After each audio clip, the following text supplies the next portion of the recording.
Você já fugiu de um chamado? Poucos percebem isso. Jonás recebeu uma ordem clara e tentou ir para bem longe de Nínive. No navio, o vento virou ameaça.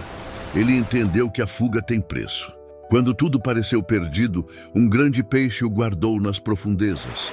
3 dias no escuro. Jonás orou, se arrependeu e então voltou a ouvir Deus. Deus não desistiu de Jonás e deu uma segunda chance. A lição é simples: Deus nunca desiste de nós. Se isso falou com você, segue e compartilha.